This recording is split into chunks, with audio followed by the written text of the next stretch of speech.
through this overheated city and skipped late evening swims at the beach to listen to a very special conversation between our own scholar Jaak Tomberg and our current writer in residence, Christiane Vadnais. I hope I got the pronunciation correctly at last.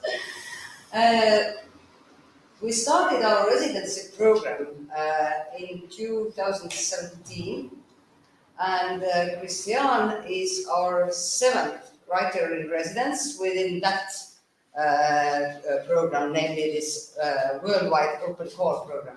As we have already started running some other residency programs for writers as well as translators, I just counted today. By that count, actually, Christiane is our 10th writer in residence. So it's very symbolic for her to be here, and I'm also really happy that Christiane has been in residency in Tartu over the past almost 2 months.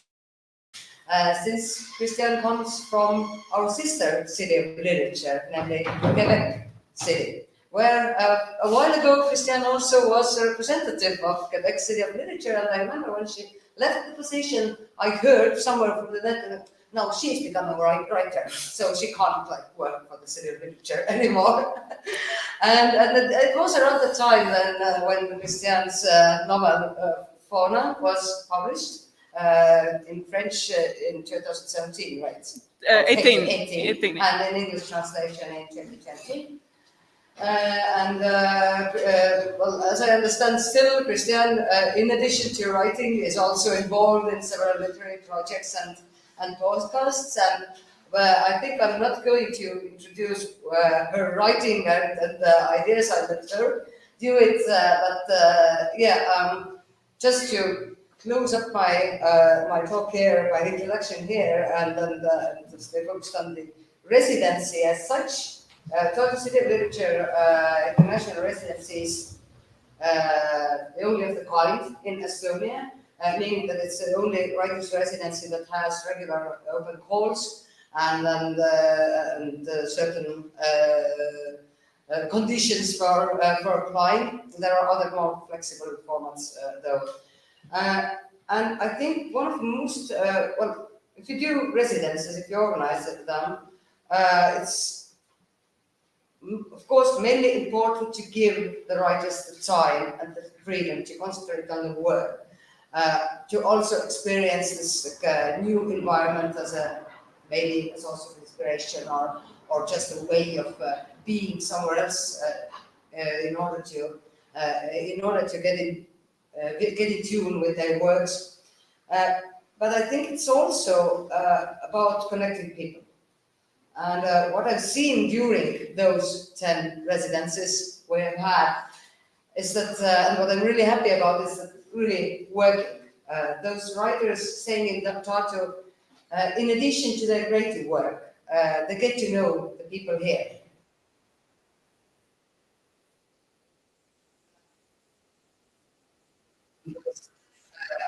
Ideas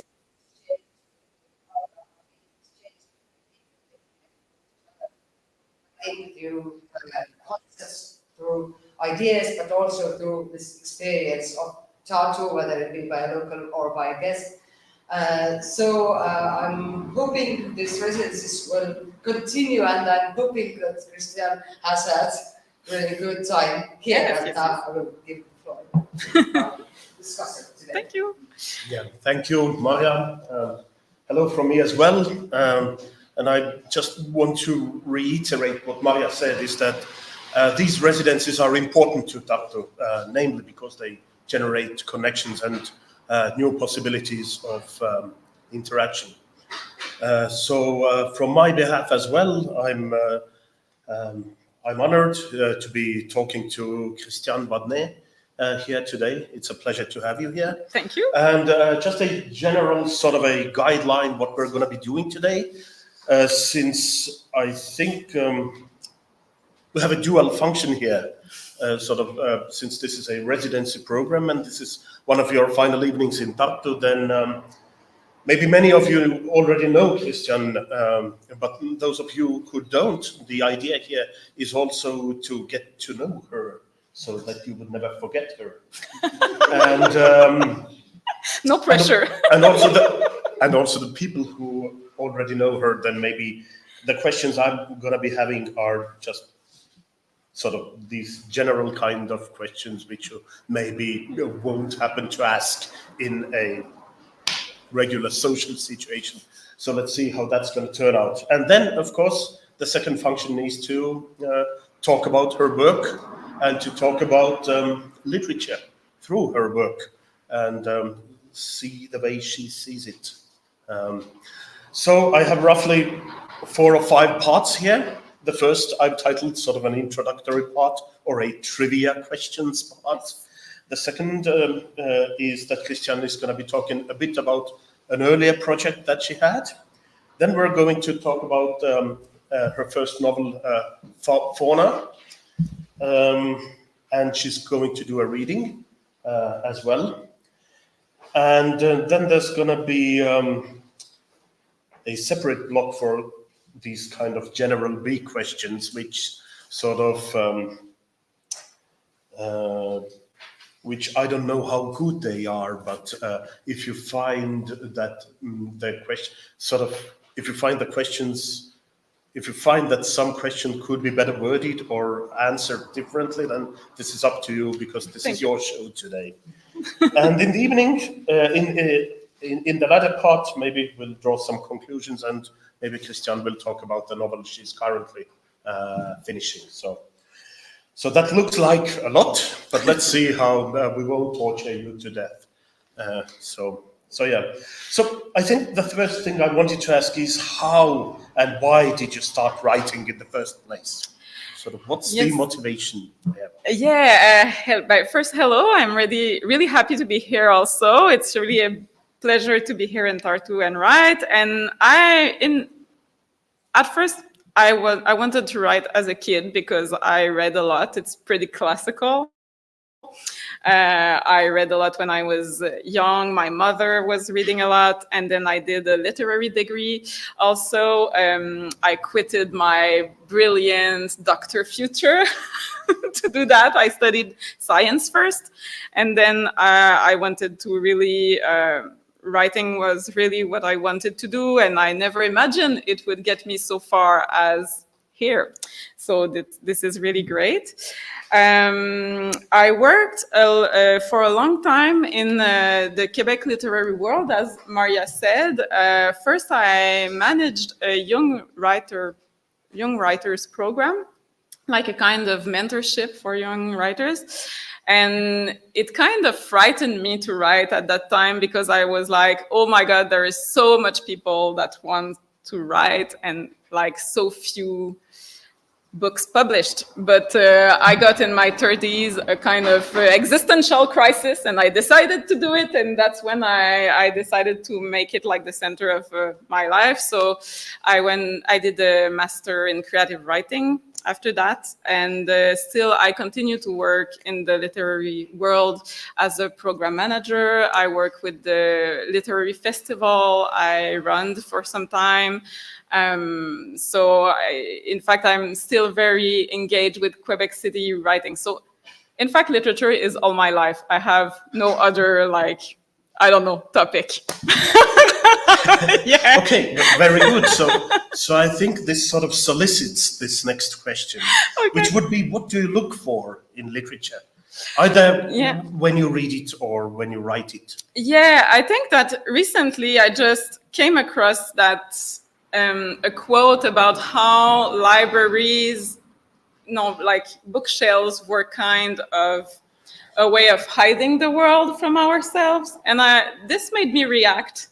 And I just realized that for me, literature and books are the way we are interacting with the world. For me, it's kind of a way of making life more real. Like as if when you say something, it gives a kind of shape to it. And I think that's why I'm writing, because I cannot shape reality outside of it. I really see literature as a kind of knowledge, an emotional knowledge that we have. And so I don't see it really as a job or as something like this. I really seek to understand some questions I am asking myself when I write.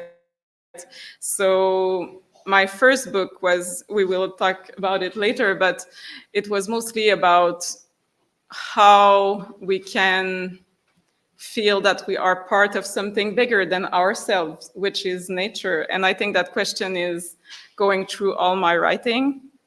So it's just like, I want to create a kind of aesthetic experience that people will just feel as something make them feel more. Yeah. Okay. I don't know if this is clear. You know, I want to like apologize for my accent, and my English is not my first language. So I'm much more intelligent in French. we're on even ground here. So. Yeah. Yeah, so I hope this was clear. So yeah, opposite to the common preconception that literature is something, or fiction is something not real. It's for you, it's the other way around. Yeah. It's a sort of a device or a method or a medium of making things more real. Or yeah, because when you see something, there are all kind of signs, I'll call it all kind of things, and I'll come back to that later. But I think you have to give a shape to that and to feel it more, like when you go to a museum and you see, I don't know, a painting, and you just, my bigger emotions in life almost come from being connected to art. And I think literature learn you so much things that, writing is the same. Okay, so the ensuing trivia question here would be then, who do you like? Like, who do you read? Who are your favorite authors? And a lot of people. In fact, it changed over the course of the years. This is a very classical answer also, but I really, really liked Gabriel Garcia Marquez, 100 Years of Solitude, I guess it would be in English. For me, it was like a kind of, when I came across that book when I was young, it was kind of so much freedom in it. I just really enjoyed it. Now I have a lot of favorite writers. In Quebec, I really like, I think I am here as a Quebec representative, so I will share with you who are the greatest writer or the one I really love. There is one called, her name is Martine Desjardins, and she is a kind of a Gothic writer, which has this very, very weird world. In her last book, the narrator is Medusa, the Greek figure. Like, she's the narrator of the story, and it's a feminist book with kind of a Gothic vibe. It's very, very weird. So I'm influenced with that kind of work, and I know authors with a scientific view of the world also. In environmental literature, I really, really liked Richard Powers' The Overstory. I talk about this book a lot because I like when the form is really free, and I feel like in that book he succeeded to make us feel the time of trees and how it is more, I don't know, long and complex than the time of the humans. And that kind of form challenge is really impressive to me. Yeah. Nevertheless, he manages to sort of set these different temporal scales side by side. Yes. And sort of still bring the field of trees closer to the and you learn a lot of things about trees when you read it. So great book, you know, you learn things while you're reading. So I have a lot of different influences, but you know what's interesting with Quebec is that we are situated in a very particular situation geographically and culturally, since we speak French, but in a completely English North America. So we have this kind of storytelling influence that comes from the North American way of telling stories, but we are also very much influenced with the French experimental forms. So we are really connected with France, and this does a kind of literature, I think, that has a good balance between experimenting with form and telling a story. So Okay. yeah. So this is basically one of the questions I had. With Yeah.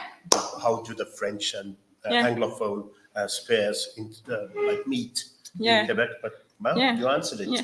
So maybe one more sort of trivia-ish question would be that if you consider that writers belong to different species, sort of there are different species Yeah, of writers, of then course. which one do you belong to, or how does your sort of writing process look like? How would you maybe characterize that? That's a good question. I'm a very disciplined writer. Oh, I Yeah, envy I'm you. that kind. Yeah. I think because I didn't begin as a writer. Writing was always in my life, but not as my main activity. So I managed a lot of things. So I'm a really good manager and organizer and that. So I'm really disciplined person. And I write like every day and every morning. And I once heard that the more important writers in history, they decided to write in the morning because the most important thing in your day is what you begin with. So that's what I decided to do. And I'm a person who rewrites a lot. So I will come back to that when I will talk about what I'm currently writing. But I think I write the first draft just to know the world I am going into, and then I kind of shape the story because I am really a person appalled by sentences and by rhythm and by sounds. So I tend to follow the sentence wherever it goes. So sometimes I have a first draft really like it goes in a lot of directions, and then I just shape it in another version, and I edit a lot.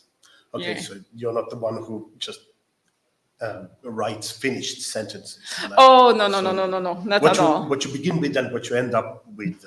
It's very different. Okay. For my first book, I think even in the editing process, I like rewrote 40% of the book. Yeah. Yeah. So it's, yeah. And I'm a very slow writer. Okay. And writing systematically, at least every morning, is a distinct species of writership, I think.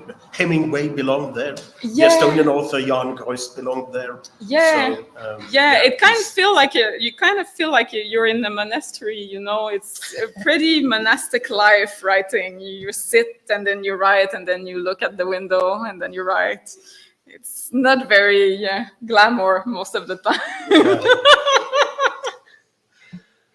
Well, but the results are so. But sometimes you come to Tartu and then it's glamorous. Okay, so and we will talk about your first novel, Fauna, very soon. But you've done other things as well, and you prepared something for us, a project you were engaged with a couple of years. Yes. So can you talk about that? So you get to know so you know my work better. Yeah, we will talk about my first novel, but I also wanted to talk to you about a special project I did, which is the Invented Island, which is a collective utopia, because I find it a very different project and the kind collective one that I do a lot. So maybe Maria, you can show the next slide. Yeah. So I was involved in a kind of I called it with love my Star Wars project, because we, with 20 or 25 artists, created a world called the Invented Island, which is, the story is the following: in an alternate 19th century, a journalist from France and a botanist from Quebec meet, in France in a bar, really dirty. And then they decide together to create ideal city, and they want to create it on a small island that is in the Atlantic. And they go there, and with scientists from all over the world, they create this kind of community which is working with the energy of plants, and plants are really important into their world. So together they built a community, and it is a story which takes place on, I don't know, 2 centuries maybe. So we presented this in an exhibition, and we did as if the story was real. And this is the Natural Science Museums in Nantes, in France. And so the invented island was presented as if 2 archaeologists went there and found traces of that society and came back with it. So we just told the story as it was a documentary about this island. So you see the map of this island with the villages that get the name of different scientists across the history. Maybe you can show the next slide. And there was a book which was presented as a testimonial. So I wrote the story of one of the person living on this island. She's called, her name is Ansilou, and she is telling her story in that book, but I presented myself as a publisher of the book. So the book was published, and there was like illustration from a French illustrator, but we told everybody that he was like the grandson of the person, of my character, in fact. So maybe you can show the next slide. And in the exhibition, there was like books that were published on the island, and the alternate calendar they used, and also the representation of plants they did, because it was really important to them to, for example, explain emotions with floral metaphors, things like that. Maybe you can show the next slide, Maria. There was also like a technological part. There was a lot of artists involved. So some of them invented the folklore of the island. Some of them invented like more or less like the scientific feel that you had on the island. And maybe you can show the next slide also. And at the end, there was a podcast where I talked about the island and the book. And I was telling everybody that I did not write the book. It's really a testimonial we published. And I have 2 archaeologists here to say that this is really the case. And those comedians were the archaeologists. And it was really funny because at the end of the podcast, like, there is a political crisis on the island, and some Poland's, they breed, give them like a hard time to tell where the island is. Like at each time they try to say the coordinates of the island, they begin to cough. So, so that's the end of the podcast. So it was really a funny project and a very different one, because the people who wrote it really were 2 guys in France. One is an artistic director, and the other one is a mediator, a science mediator, and they invented this world. And then they invited me on a residency, and for 1 week they explained me their project, and I was like, this is so complicated. You don't know what you are going into. And they asked me, do you want to write the novel? And I was like, do you know how much work is writing a novel? But I said yes, because I am that kind of person. And I wrote this book, which is not a novel, but kind of a long novella. And it was really fun. It was really different, because we had to manage to put our imagination into the project, but at the same time respect what the other had created. Because when you are 20 or 30 people doing a project, you have to feel free to to invent what you want, but at the same time you have to respect like the world that everybody is building, and it's sometimes very complicated. It's very inspiring because when I was writing, for example, some musicians were creating the sounds of the plants, and it was like kind of an electronic music, very delicate, and I really liked it. And I was rewriting the novella while hearing it, but at the same time, when someone decided that there will be this event on the island and you are not, it does not inspire you, you have to live with it. So yeah. So it's a very different kind of project. Yeah. And yeah, I kind of like it because it was a way of writing which was a kind of a utopia, and it was a book talking about this utopia, and we tried to like invent different ways of writing and creating. So it was really interesting. Yeah, so that's why I wanted to present you this project also. Yeah. So yeah, it sounds like it has like early modern utopian inspirations, like Thomas More with an island and a map somewhere, and nobody knowing or nobody telling where it is, and so on and so on. Yes. And on the other hand, sort of being in this kind of community with 20, 30 people, thinking something up, this is also a kind of an intentional utopian community in a sense. That, yes. And there's this other layer of utopia where you yourself interact with people intensely. Yeah, and it's interesting to see how rapidly you come across some distinction. For example, how do you consider science? For the creator of the project, it was really, I don't know, a cerebral way of seeing it, like with the science we saw in the Enlightenment. But there was a people from all over the world, like from all over French-speaking countries participating, and for some African people, science was viewed very differently in the 19th century. So we had to like manage all kinds of sensibilities and imaginations. Yeah. Is there any trace of it, like an archive or an online, some kind of an environment or a book? Yeah, the book is it's in French, unfortunately, only.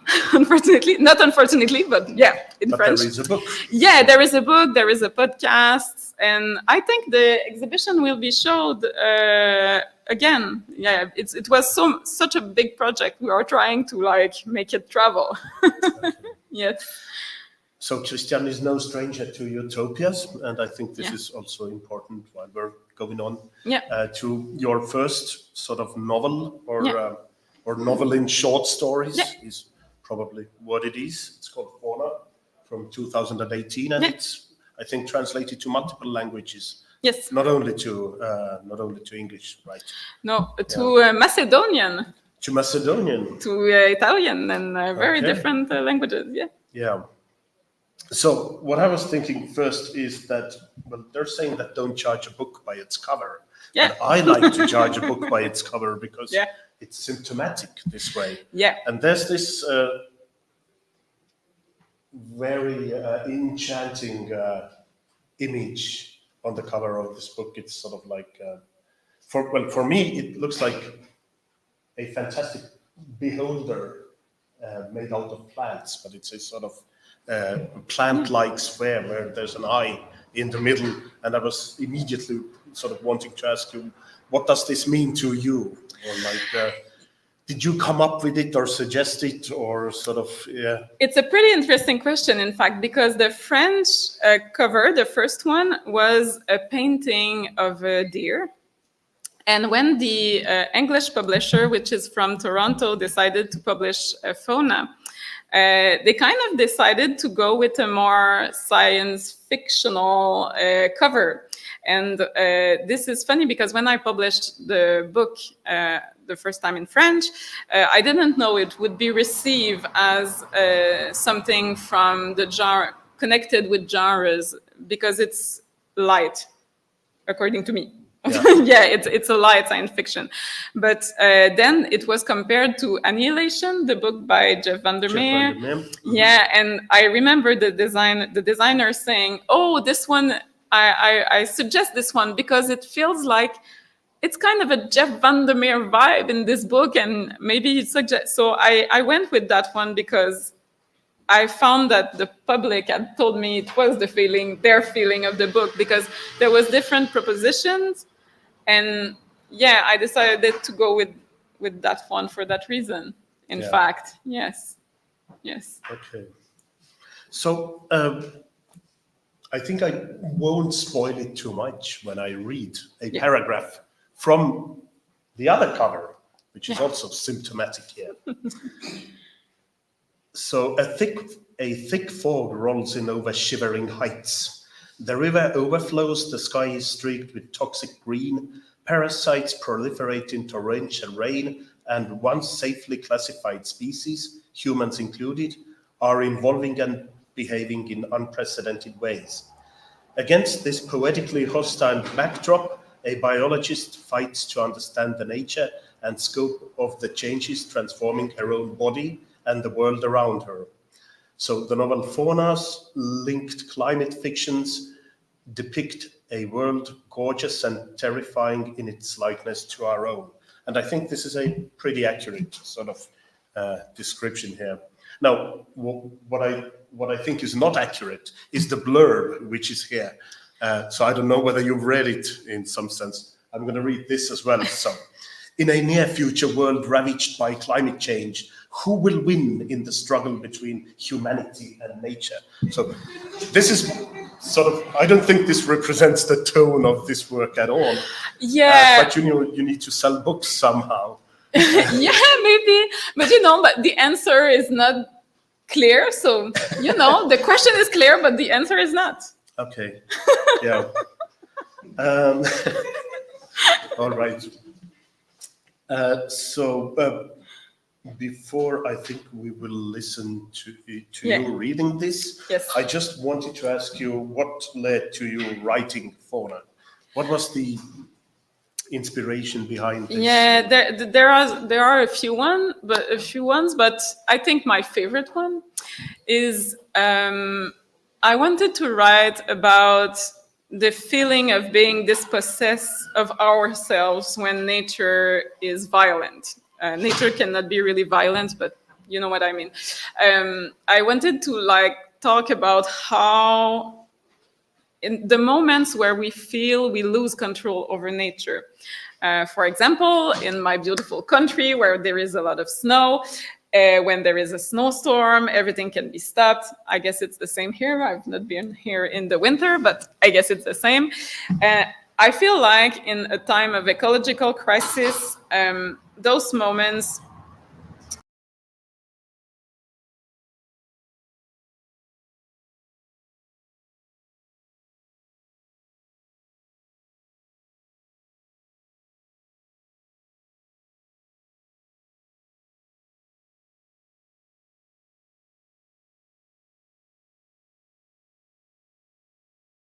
another topic, but it will come back.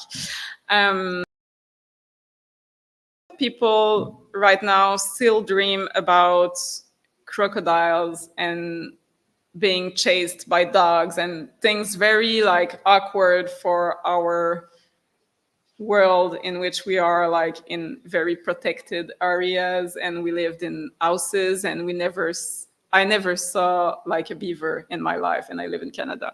And so this is kind of bizarre that we still dream of it. And for me, it was quite a striking image to think about those animals and this wilderness still living in our subconscious at this time. So this is the image that is opening the book, and it was really for me the way I entered this. And I am, as I said, I'm not a writer who think a lot about the story, and this makes sometimes my writing very complicated. But I prefer to go with the dreamy logic, and this is what I have done in Fauna. I was really interested in making motives come back and making shapes change and doing oniric atmospheres. And this helped me to understand what I wanted to do with that world I was shaping. And also during my studies, I came across eco-poetics and eco-criticism, and it was really an epiphany for me to see that literature could like play this role in the time we are living. So environmental literature became something really important. And yeah, so those were all the things happening to me when I began to write it. So yeah. So you will see more clearly what it is when I read. Yes, I think this would be just the right time to Yeah, hear you yeah. read, and we'll Yeah. talk about environmental literature. Yes. So I will read a part of the book which takes place on a small island. It was translated into Estonian. Thank you to Maria and to this residency to make this happen. So you can read the translation on the screen while I will read in English. So it's called Creaturae in Latin. My Latin is not very good. I'm sorry.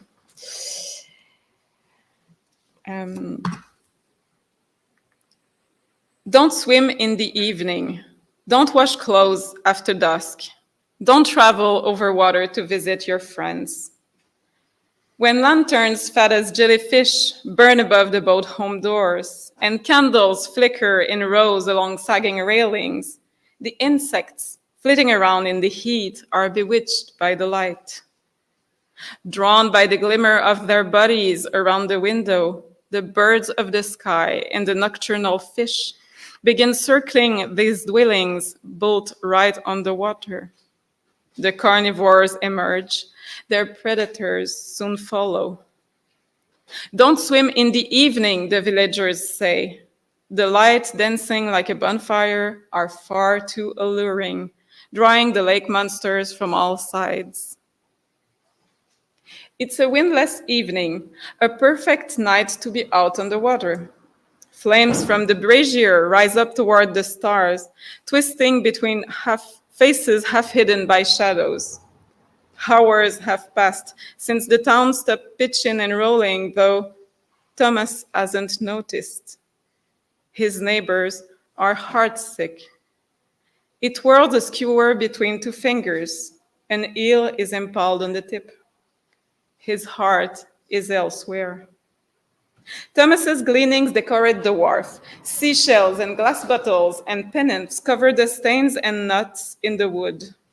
In the shimmering festive light, it's an almost elegant scene, a welcome worthy of Thomas's sister, who is back from the coast for a few days with a friend.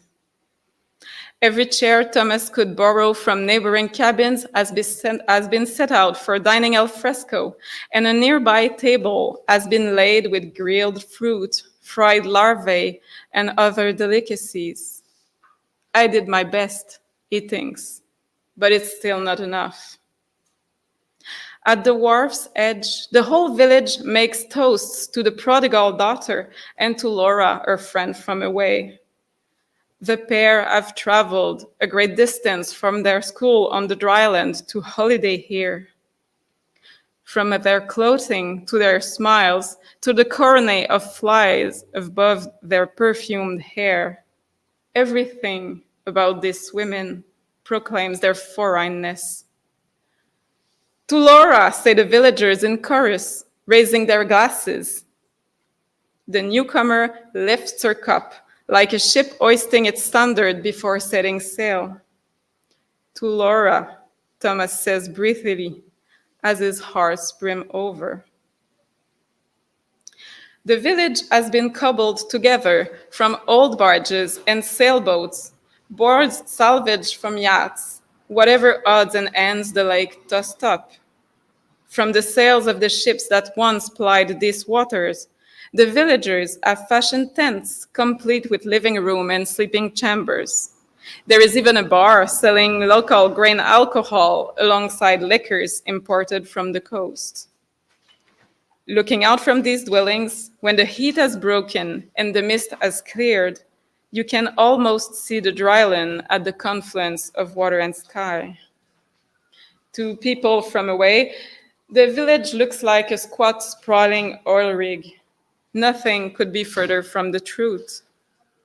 Walking the boardwalks reveal a world of bleached wood, rusty metal, and perpetually damp canvas.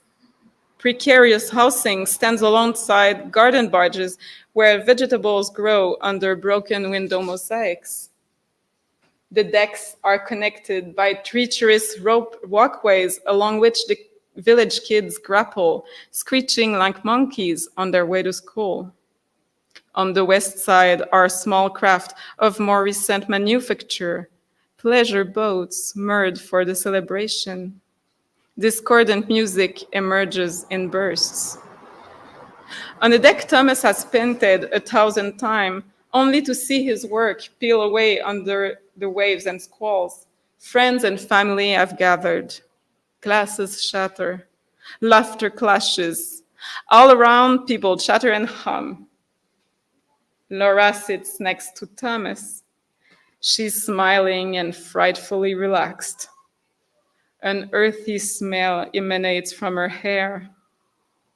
Girls like her, outlanders unfamiliar with their ways, rarely visit the village. The natural flow goes in the opposite direction, the one Thomas's sister chose. Not many stay here. The ones with rheumy eyes, the ones whose hips lurch no matter what they do, the ones whose dunk toes harbor colonies of fungus. Thomas lowers his eyes. She'd never want to be with a local like him. If she could read his thoughts, she'd never take him sailing down the waterways to the coast, to the cities, to that whole other world that doesn't pitch or yaw. Tormented by this thought, he completely forgets his heel. She reminds him. With slightly trembling hands, he breaks apart the blackened, crispy flesh and hands her a morsel that immediately disappears between beguiling lips.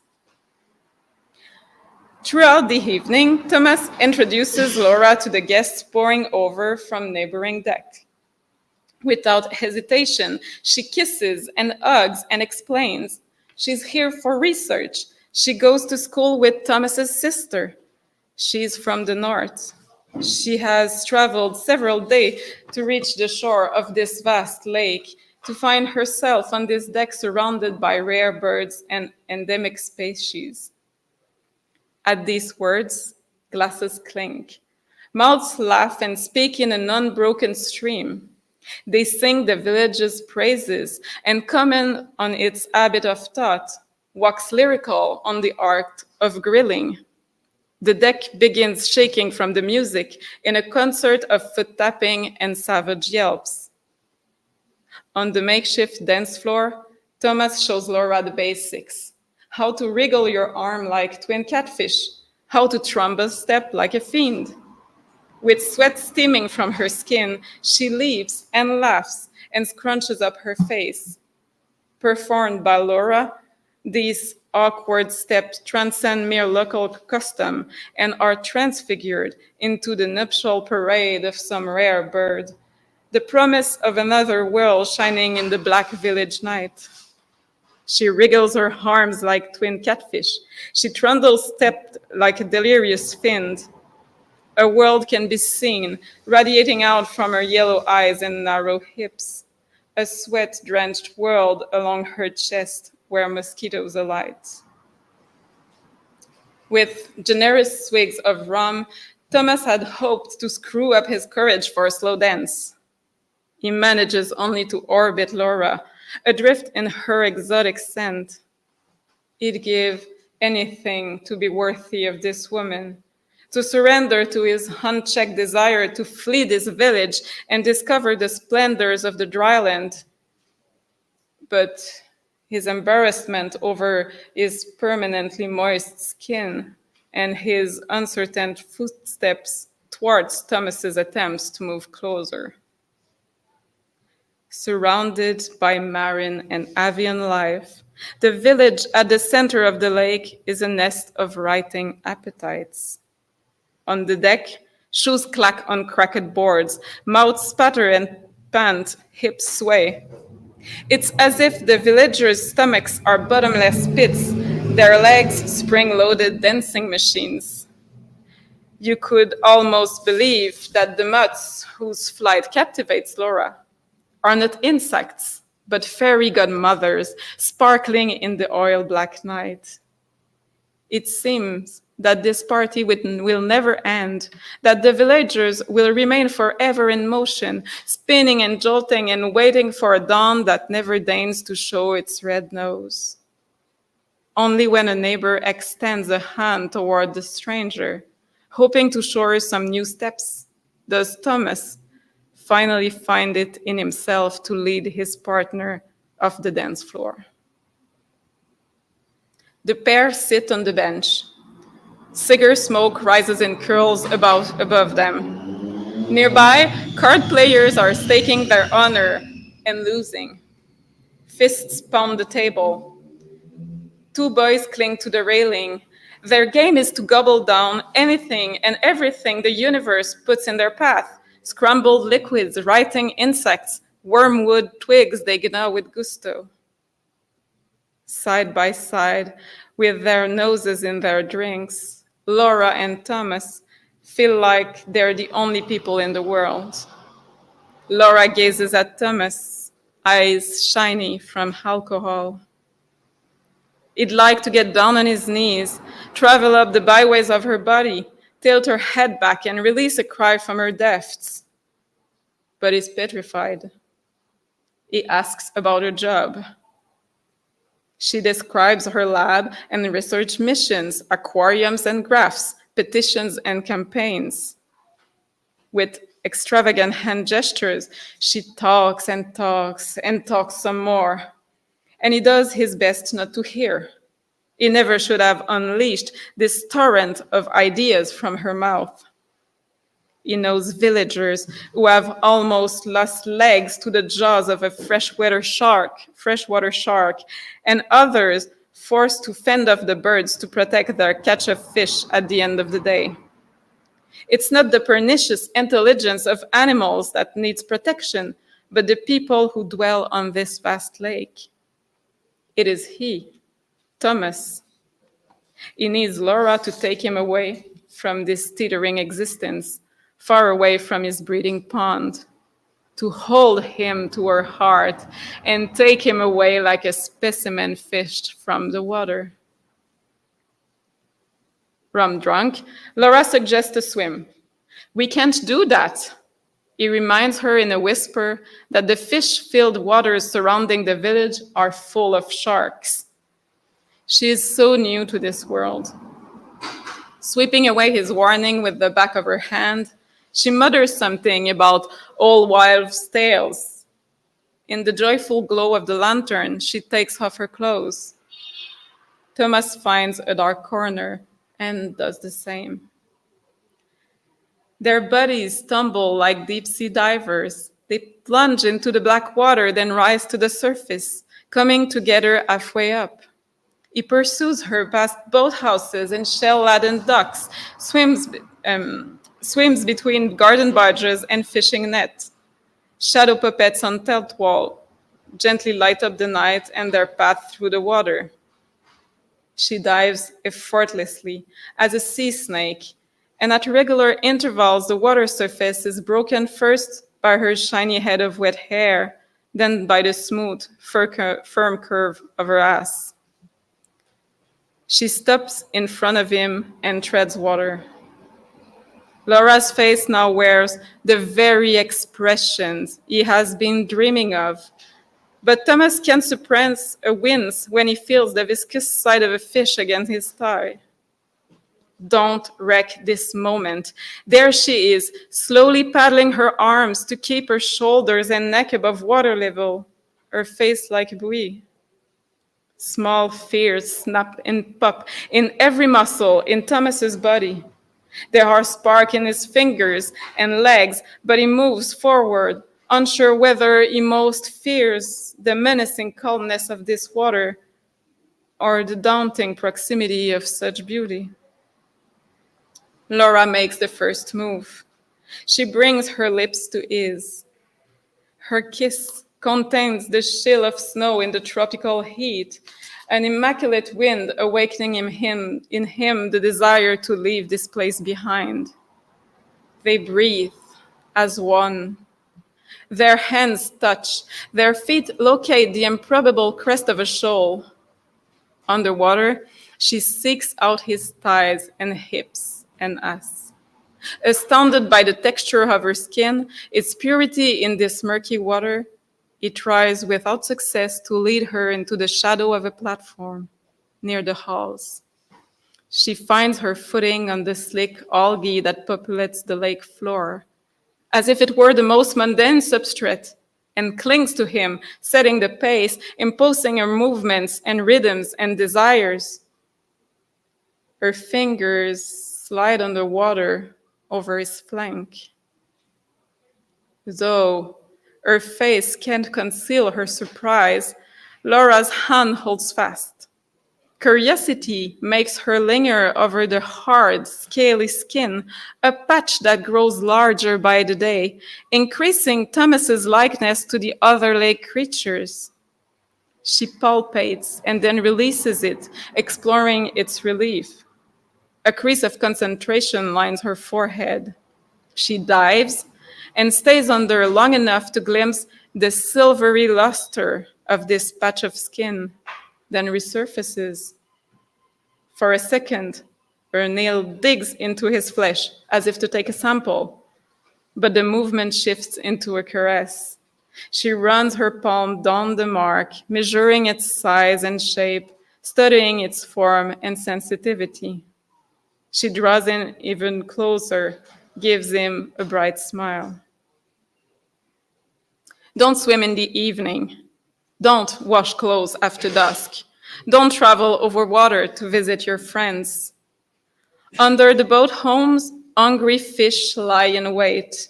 Others leap up to snap at the prey flitting above the water. A few enjoy the luxury of deep, dreamless sleep. All this nocturnal fauna blends together in a fog of pleasure and need. In the shadow of the dock, a shark, undulating to the music of a faraway concert band, slowly circles an embracing couple. The man shoots phosphorescent semen into the water, then waltzes his partner around. In spite, or because of the foreignness of these customs, she feels her whole body quake as she cries out. The shark listens, feverishly arches its back, and continues its rapturous encircling. Deep underwater, dark ribbons of seaweed sway back and forth, and the party's cast-off scraps swirl like confetti. Okay, that was. Thank you.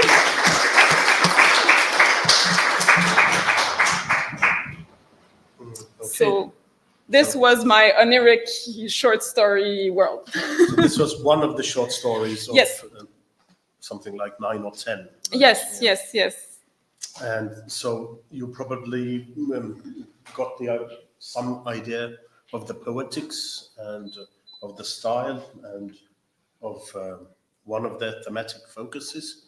But maybe you didn't get the sort of overarching plot Yes. or the drive of the Yeah. book, which I'm going to spoil a bit. But somebody said that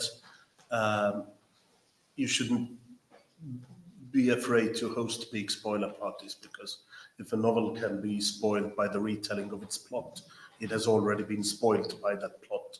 So That's a good one. and you cannot spoil this one, but from what I gathered, Yeah. sort of because it's a novel in short stories, Yeah. so there are very different perspectives and sort of autonomous stories. Yes. Also in a way, I think there's one sort of central character who's a scientist called Laura, who starts to discover strange parasitic bacteria. Yeah. And sort of in different places. Some of the short stories are not even linked with her that much, No. so she's not in the center of all of them.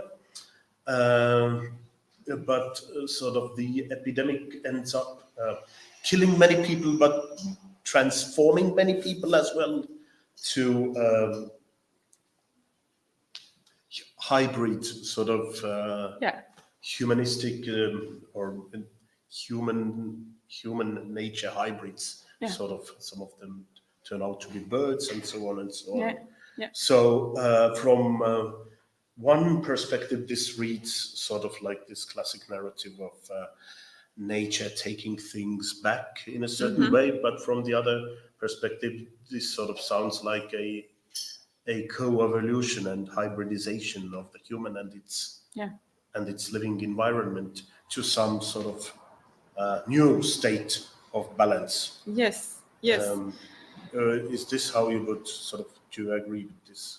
General description? I think the general description is right, and I didn't want to write some post-apocalyptic book, and it's interesting that you read the sentence about the battle between nature and human at the first place. Because I think I decided to read this story because it's a love story between two people, and in some kind of world that can feel maybe like worrying, or it's kind of a pre-apocalyptic world to me. Like, you feel like things are changing and people are changing, like Thomas and Laura, she like have to deal with this in her own body at some point.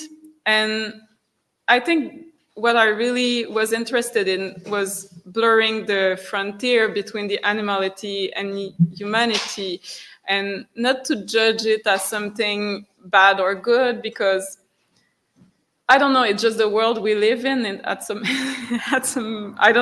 point.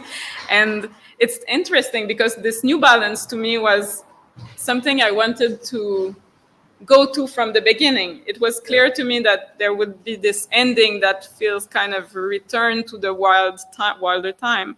And for some reader, it was something really awful. And some reader told me, "Oh my God, this is such a bad ending. Like, I did like nightmares after I read your book." And others told me like, "Oh, it's so beautiful. Like, it's I don't know, it's hopeful as an ending." So it really depends on what are your own feeling of the era we are in. And I think it was more like this sense I wanted to give, like the sense that things are changing so quickly, that our times are not anymore like long times where things can develop, but like you feel like species are extinct in 1 minute, and there are bacteria eating plastics that appear, and all this in my lifetime is kind of weird. And this is the weird feeling I wanted to give to the reader, I think.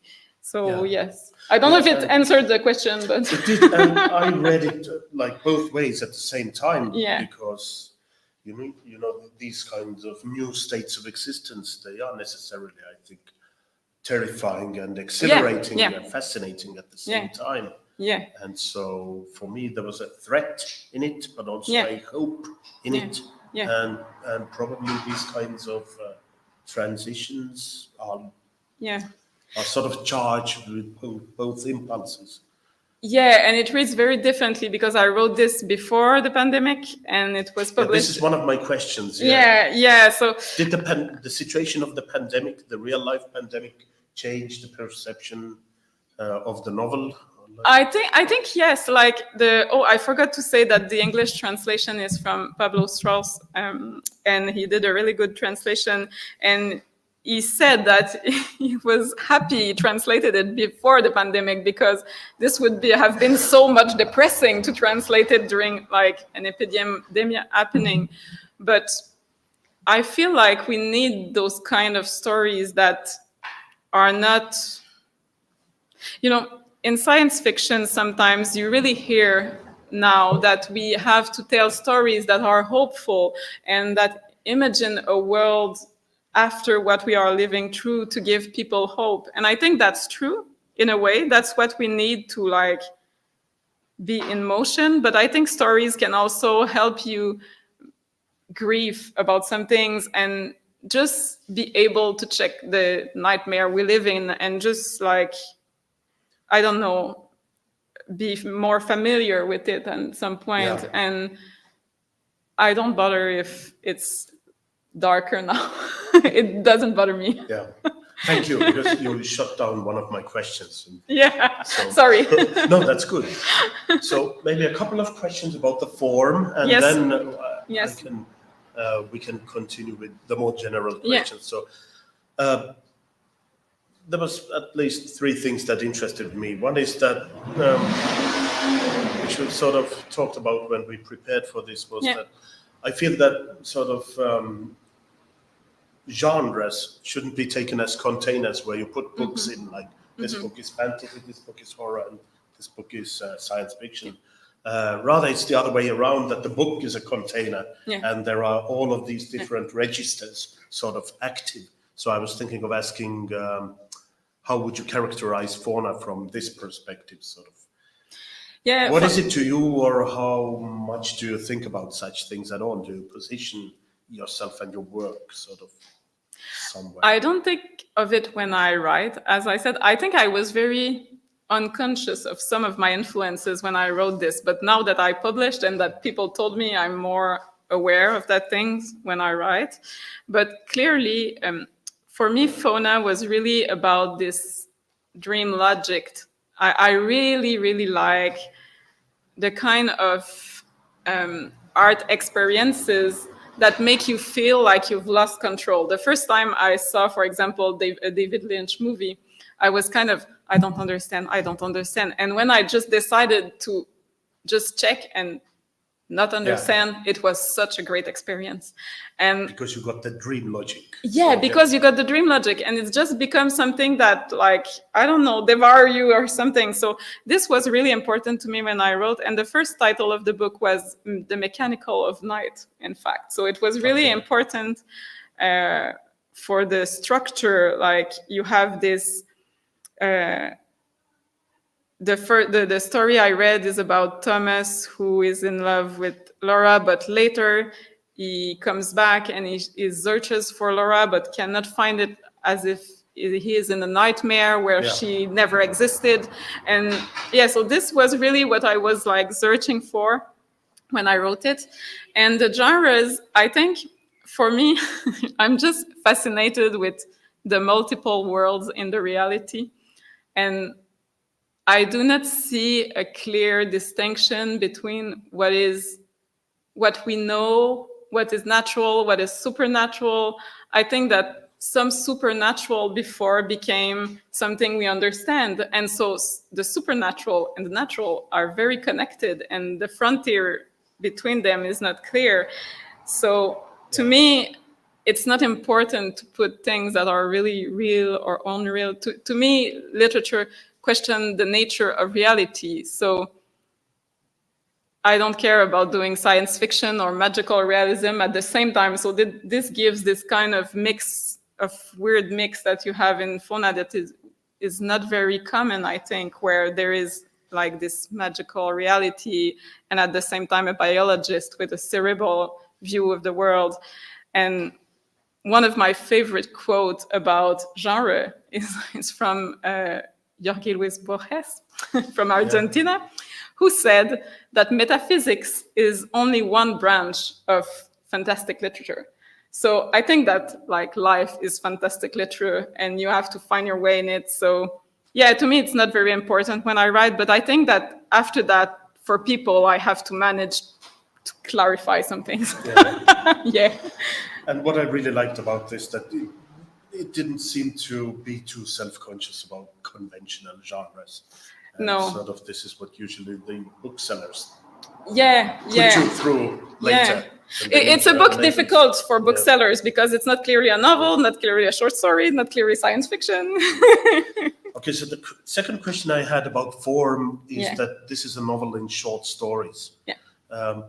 I wanted to ask, what does such a form sort of afford you to do, which you cannot do in Yeah. other forms? Yeah.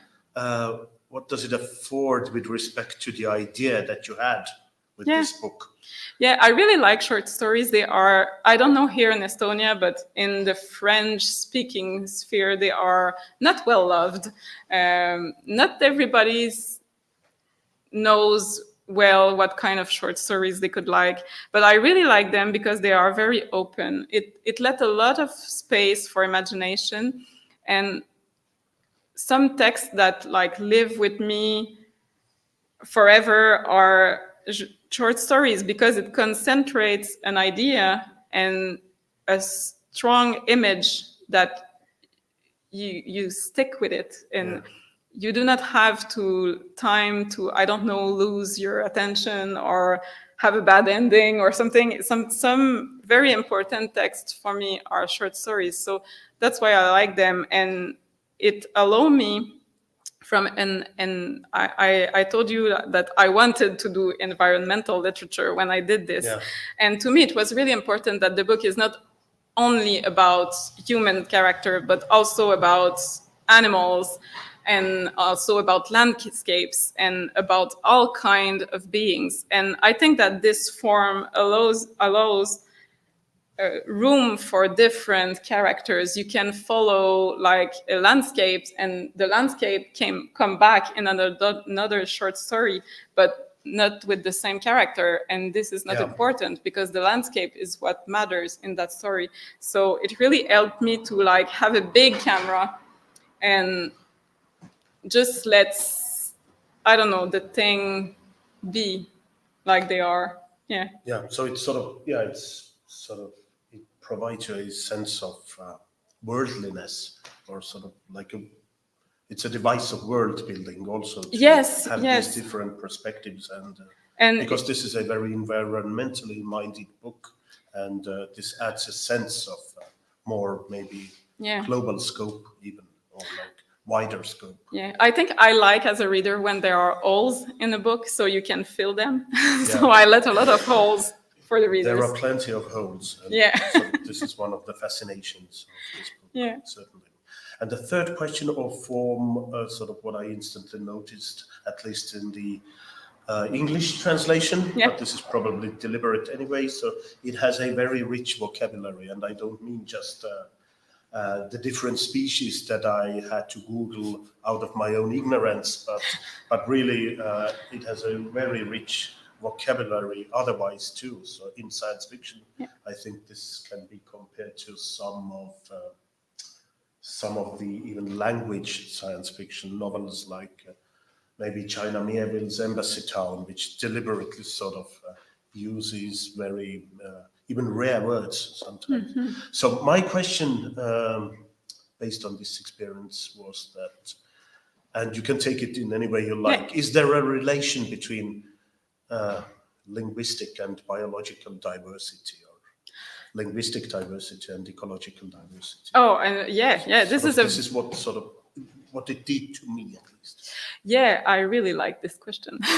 Thank you. Yeah, I think. So if so, how would you describe it? Yeah, I would What's the link? say that I don't know. This is a hard one at the same time, but I think that, you know, words, they tend to capture, words tend to like give shape to things. When you think about, I don't know, a squirrel, you will think about something very specific. And it's an idea of a squirrel, not the real squirrels that they are. So it is words are important to name things, and it's important to name things so we love them. But it's also a kind of prison, because when you are waiting for a squirrel, you will imagine something very peculiar. But if it's not like the one you imagined, you won't. Yeah, it's kind of a prison that makes you see the world in that way. And I think this is how biology and, oh my God, this is so complicated to explain in English. No problem. Yes. No. But yeah, it's to me, it's important we have different languages as well as different species, because the frontier in between them are not, they are important, and at the same time, we need diversity so we can understand something from different point of view. No, this is too complicated. Let's come back to it later. I have to think about it. Okay, so let's see whether we still have some time. Okay, great. So maybe, yeah, we will come back to that, I think, but maybe now the bigger question would be, these are now the general questions. Yeah. Would be that you said that this is deliberately a very environmentally minded book written and inspired by the books you read in the same way. So, and I've sort of witnessed this, and as a science fiction researcher, I have a lot of requests right now that come and speak about utopias and dystopias, and come sort of tell us how utopias and dystopias can make sense of the multiple crises that we're living in at the moment. So in a sense, it even looks to me that we're beginning to exhaust this rhetoric of crises being everywhere. Yeah. But nevertheless, it sort of feels to me that there's economic precarity, there's like general historical unpredictability. There's the pandemic, there's the war, there's the overarching ecological crisis, and so on and so on. So maybe this question is naive, but nevertheless, I'd like to ask a writer that. Yeah. Why does fiction matter? Sort of, how can literature help with respect to the predicament we are in, and how can it be helpful in the context of this ecological crisis? What is your take on this? Yeah. Maybe I'm naive, because when I hear you describe the state of the world, I'm pretty depressed also. But I do think that literatures and in general fiction is very important to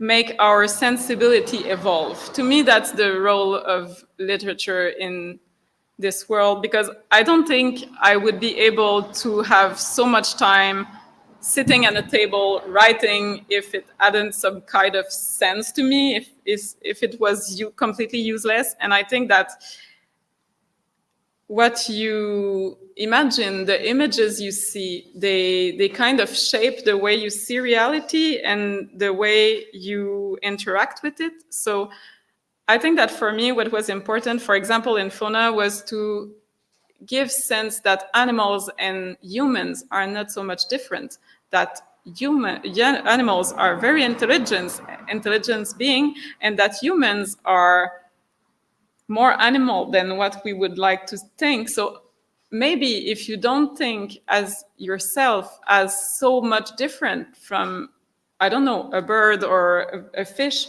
you will care more. And I think this is what literature can do.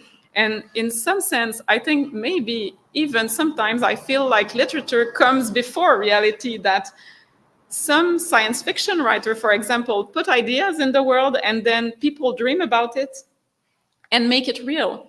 So literature influences people on, I don't know, like it makes you dream of going on the moon. It makes you dream about, I don't know, like Mary Shelley, when she wrote about Frankenstein, it create the wish to like create another being also. So all of this is important, and we have a responsibility towards what we represent about nature. So to me, that's the role of literature. Of course, literature is not as important as, I don't know. So like, there are people who are doing very important work to like, for our nature, but I think that changing the way we see ourselves is very important also. Yeah. And this is, I don't know whether I'm correct, because this is just a sort of a hunch. I don't know you that much, but you don't strike me as a sort of a rhetorically, explicitly a political kind of writer, in the sense that you don't sort of like go to Facebook bubbles to ramble No. about things and so on and so on. So what is refreshing to me is that sort of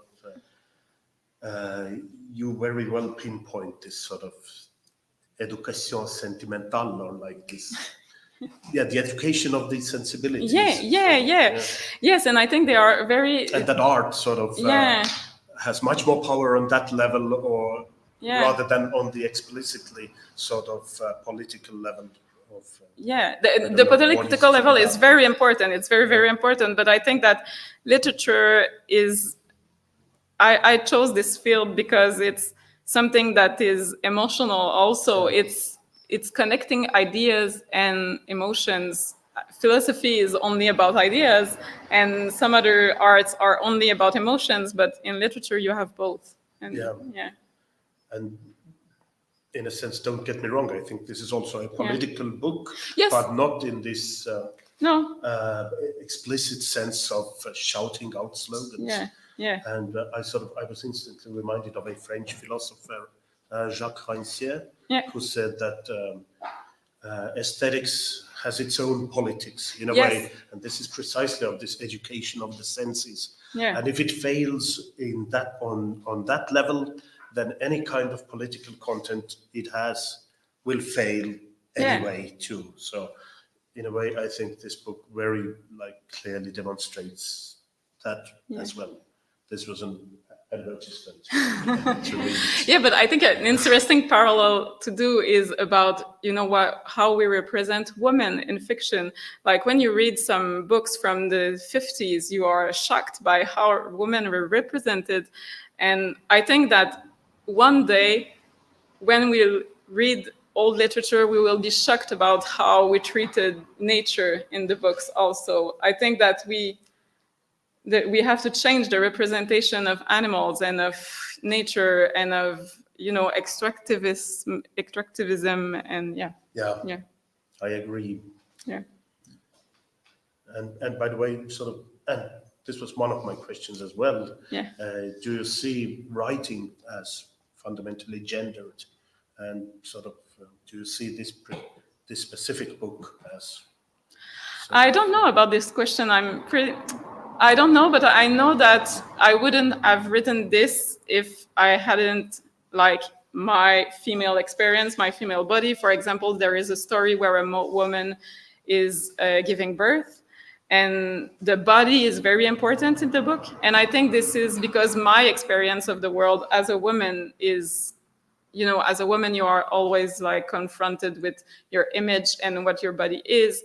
And I think this shaped your view of the world. And I also think that in recent Quebec science fiction literature, there is a lot of stories of from an intimate point of view written by women. And I think this is also because we have been raised with some tradition of feminine literature, which is more traditionally was more connected with, private stories and, all the intimate spheres. So I think, yes, this influences you in a way, because I am not political, but I think that the relationships in the book are political in a way. And yes, I guess my answer is yes, but I have to, think of it still. And maybe just one question, one more question before we move to the conclusion, is that,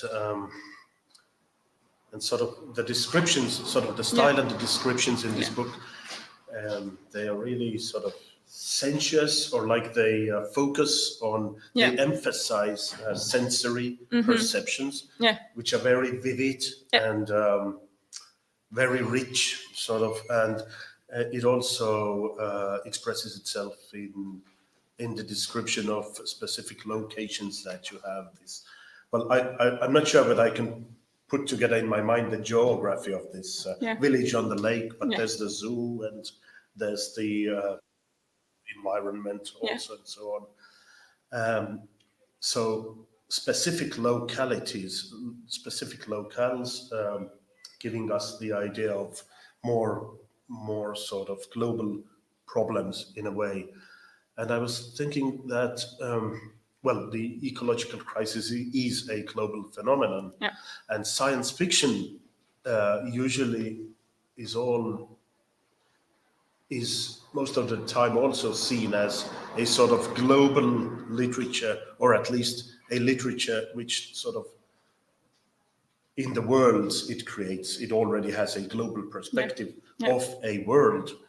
But I was thinking of asking, how important are the local specificities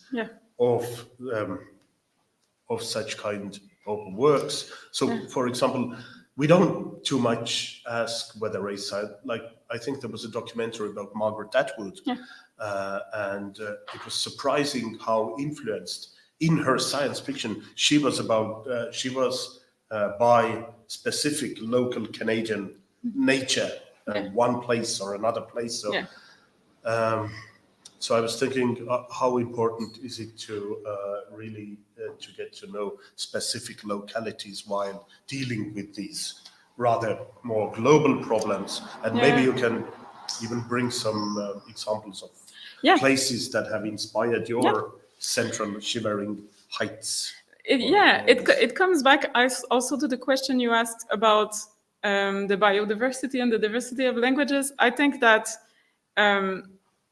even when issues are global, you need to see how they express concretely in different places and in different imaginaries and in different languages. And it feels very different from where you come from. For example, I think that Fauna as a science fiction book, for example, is different because of the species. There is like squirrels all over Quebec, so I had to put a squirrel in that. But also the language is different because, French sentences are longer and they tend to be, and mine tend to be very torturous and things like that. So it doesn't feel the same as an aesthetic experience if you live this or if you live some science fiction which is written in English or in Estonian.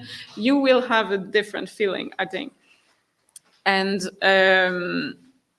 the book was inspired by some places I know, like there is in a short story, there is a moment where characters are asking themselves how can they have parasites inside them, and they ask themselves, oh, am I one, or am I like an ecosystem? And this, I thought about this while running alongside a river near my home, and I was like swallowing mosquitoes.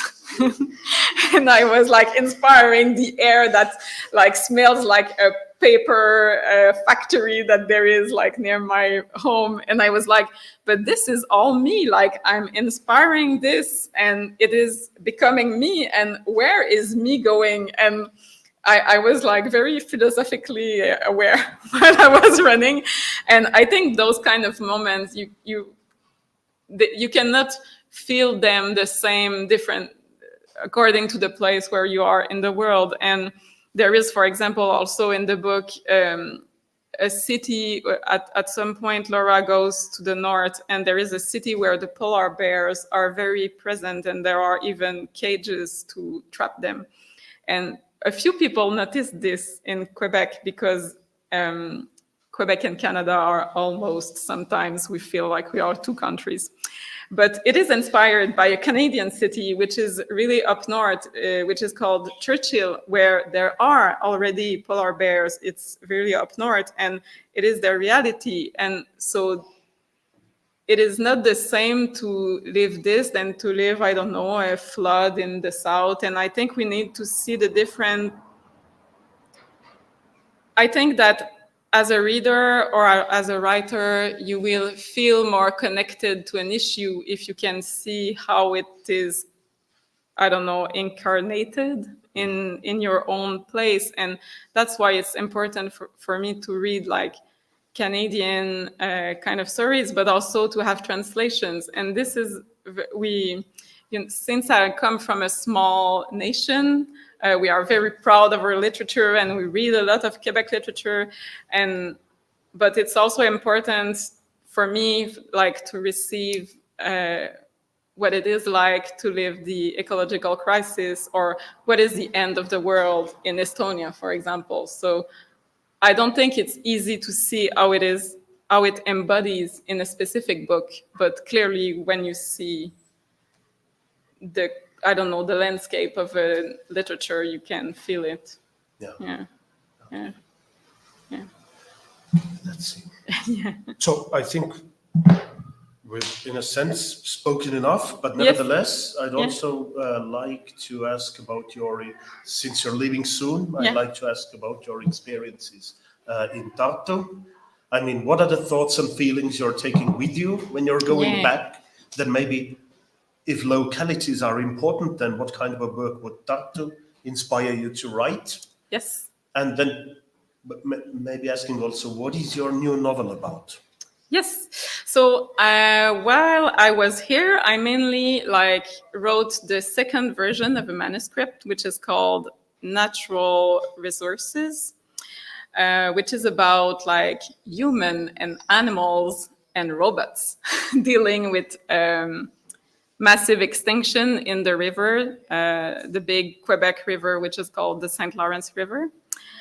And I think what really influenced me while I was here, because I am rewriting a book, so the story is already there, the characters are already there, but I am really inspired by folk tales in general. And the one I heard here, Krista told me a lot, and I watched this beautiful film, November, and I am reading The Man Who Spoke Snakish, and all of this is what I really liked is how humans and animals and objects are connected through spirits. And I don't know if this is specific to the Estonian folk tales, but this is what I saw because I am writing about this. So it really gave me a sense of freedom of when connecting my characters together. For example, the crabs that are represented by windmill, for me, it's not something that I have in my imagination. So it gives me a taste of going freely connecting objects that are different together and making my character, I have a character which has multiple bodies, and to make her bodies different, and I have to put some objects in them that are different, and it's kind of an aesthetic that I think will influence the kind of world I am setting in the second part. And I felt that Tartu literary life and cultural life is very vivid, and I met a lot of people. So of course this gives me, as someone from my literary world, ideas of projects, of things to do. But I think that when I go to a place, I need some time to let it rest. Then it comes back in some forms. In my previous book, there is you can see some glimpses of previous travels that are hidden. And I think this is what will happen with Tartu. The vegetation here is very different, and I really like the feeling, and I'm very sensible to atmosphere. So I think I will keep that with me. And yes, so that's how it influenced me. Yeah, I think. Okay. Yeah, I had a really great time, and I really enjoy having time to work on my project. And when you are submerged in a project like that, everything you see talk to you about your project. So that's also what's happening. Yeah. Thank you. Maybe one bonus question is that, in the very first short story in this book, I'm going to spoil it as well. This is about a girl who's not returning in any of the other short stories, who is just feels she needs to take a break from work, where she has just laid off a couple of hundred people, fired a couple of hundred people. And is feeling that I need to get away somewhere, and then she lands in this Nordic spa, and then the storms come in, and she meets a really like a wild girl there, and then there's this insanely eco-erotic sort of I think episode, after which she sort of concludes that I want to get away from this as well, but I want to get away from my job back home as well. Yeah. And so then I started to notice when I read your book that there's a lot of this kind of desire or craving to get away, to like open the cages in the zoo and let the animals get away. And there are other characters who are saying like, I need to get away. So my final question is, can we really get away?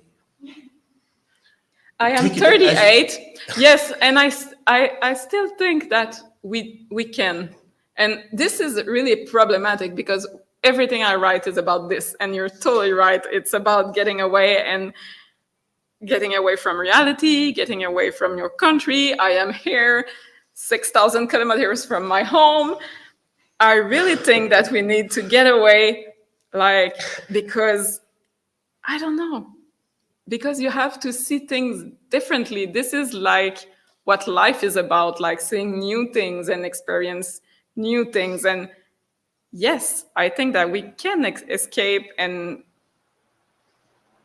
maybe the only real escape is in fiction, and this is why I write a book. But I cannot escape this motive, so maybe not. I don't know.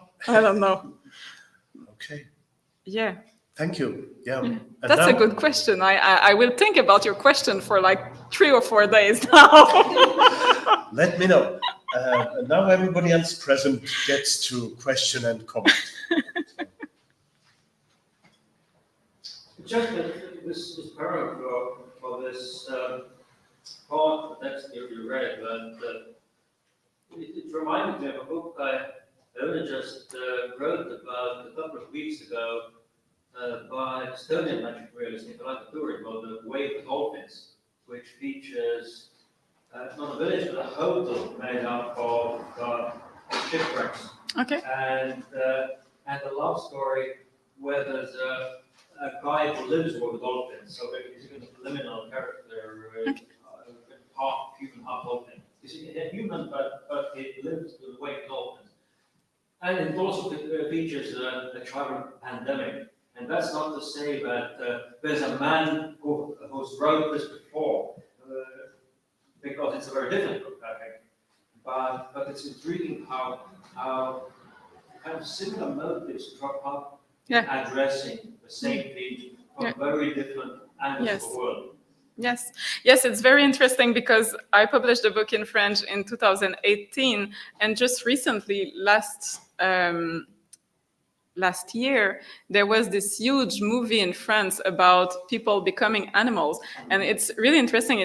I will have to ask you for the name of this writer that I don't know, but yes, I think that in a way there is a zeitgeist, and we are so much people writing right now, so much people creating now that the world is very educated, and all that some ideas, they just pop at the same time at different places on the planet. And I don't think we express them exactly the same, but I think they just like embody the present in some way.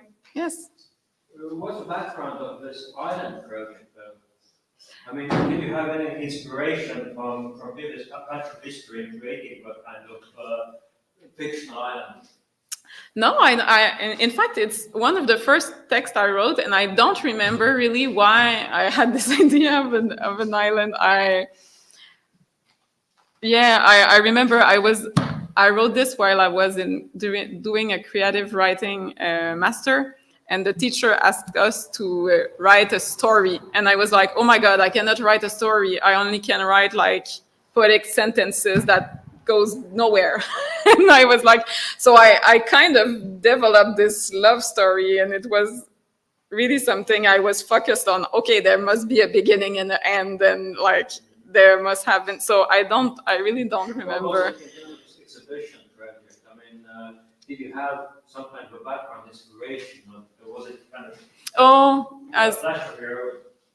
No, not really. I really find now that I have the Utopian project that I talked at the beginning, the Invented Island. Since we worked in group, we had to do this Bible, like this narrative Bible with inspiration of what the worlds look like and what kind of music do they hear on this island and everything. And now I do this when I write. Like my next novel, I have a kind of Bible where I describe the Québec I imagine and the background of my characters. It helps me. But at the time I wrote this, no, I just like, I'm really someone into words and rhythms. And like, I think that what's amazing about literature is that there is nothing. You have a word in your head and a world, like a world is emerging from that sentence.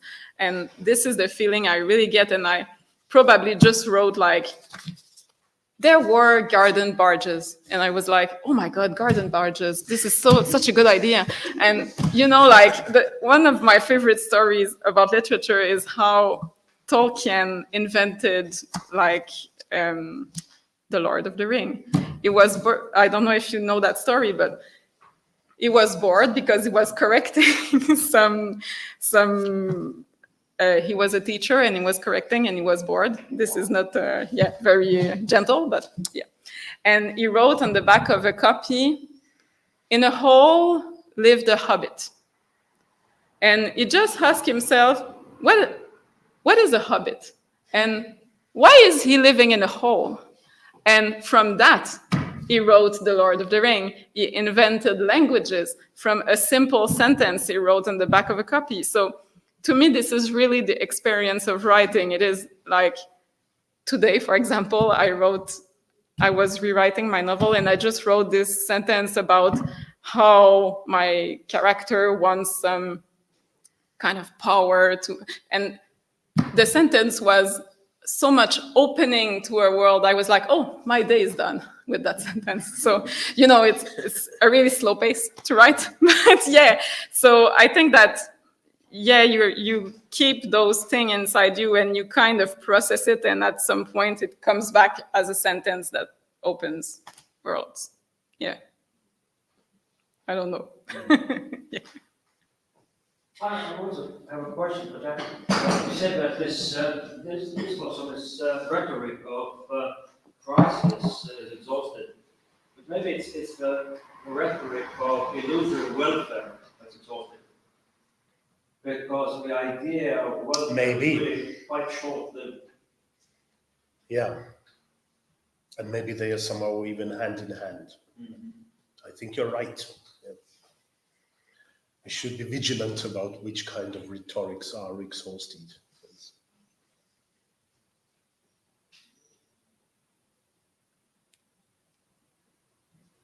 So, if there are no more questions and comments, then join me in thanking Christiane for your residency and for today. Thank you. Thanks to you, and I also want to thank all the partners of the residency because it was really a special place. As all the artists I met here, I will come back at some point and just come back. So thank you, Maria, and everyone that I met here and make that a great time. So thank you. Great. Thank you, and those who want to continue discussions, we can do some snacks and some